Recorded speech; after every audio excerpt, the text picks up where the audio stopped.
इंदिरा एकादशी की व्रत कथा इस प्रकार है। धर्मराज युधिष्ठिर कहने लगे कि हे भगवान, अश्विन कृष्ण एकादशी का क्या नाम है, इसकी विधि तथा फल क्या है, सो कृपा करके कहिए। भगवान श्री कृष्ण कहने लगे कि इस एकादशी का नाम इंदिरा एकादशी है। यह एकादशी पापों को नष्ट करने वाली तथा पितरों को अधोगति से मुक्ति देने वाली होती है। हे राजन, ध्यानपूर्वक इसकी कथा सुनो। इसके सुनने मात्र से ही वाजपेयी यज्ञ का फल मिलता है। प्राचीन काल में सतयुग के समय में महिष्मती नाम की एक नगरी में इंद्रसेन नाम का एक प्रतापी राजा धर्मपूर्वक अपनी प्रजा का पालन करते हुए शासन करता था। वह राजा पुत्र पौत्र और धन आदि से संपन्न और विष्णु का परम भक्त था। एक दिन जब राजा सुखपूर्वक अपनी सभा में बैठा था तो आकाश मार्ग से महर्षि नारद उतरकर उसकी सभा में आए।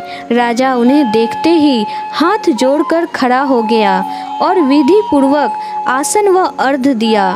सुख से बैठकर मुनि ने राजा से पूछा कि हे राजन, आपके सातों अंग कुशल पूर्वक तो है, तुम्हारी बुद्धि धर्म और तुम्हारा मन विष्णु भक्ति में तो रहता है। देवर्षि नारद की ऐसी बातें सुनकर राजा ने कहा, हे महर्षि, आपकी कृपा से मेरे राज्य में सब कुशल है तथा मेरे यहाँ यज्ञ कर्मादि सुकृत हो रहे हैं।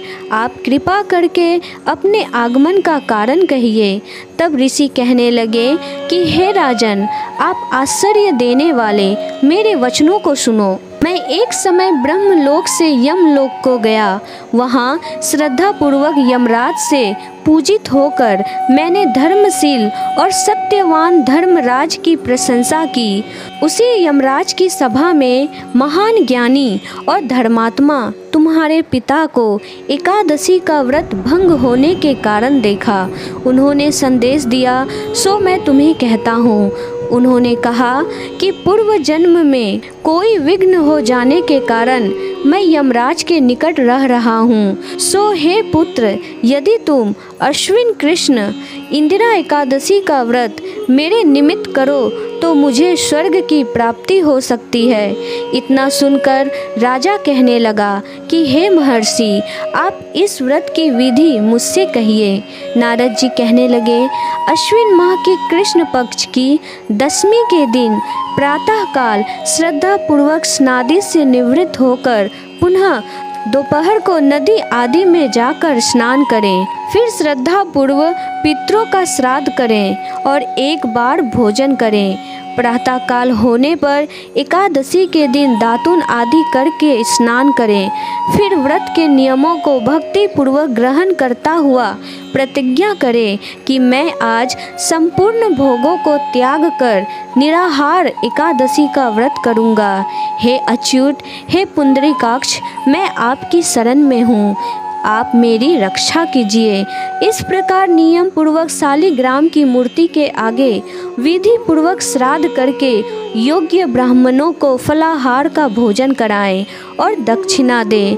पितरों के श्राद्ध से जो बच जाए उसको सूंघ कर गौ को दें तथा धूप दीप गंध पुष्प नैवेद्य आदि सब सामग्री से ऋषिकेश भगवान का पूजन करें। रात में भगवान के निकट जागरण करें। इसके पश्चात द्वादशी के दिन प्रातःकाल होने पर भगवान का पूजन करके ब्राह्मणों को भोजन कराएं। भाई बंधुओं स्त्री और पुत्र सहित आप भी मौन होकर भोजन करें।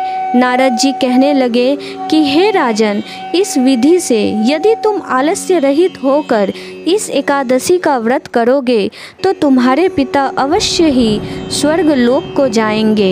इतना कहकर नारद जी अंतर ध्यान हो गए। नारद जी के कथन अनुसार राजा द्वारा अपने बांधवों तथा दासों सहित व्रत करने से आकाश से पुष्प वर्षा हुई और उस राजा का पिता गरुड़ पर चढ़कर विष्णु लोक को गया। राजा इंद्रसेन भी एकादशी के व्रत के प्रभाव से निष्कंटक राज्य करके अंत में अपने पुत्र को सिंहासन पर बैठाकर स्वर्ग लोक को गया। हे युधिष्ठिर, यह इंदिरा एकादशी के व्रत का महात्म्य मैंने तुमसे कहा। इसके पढ़ने और सुनने से मनुष्य सब पापों से छूट जाते हैं और सब प्रकार के भोगों को भोग कर अंत में वैकुंठ को प्राप्त होते हैं। राधे राधे।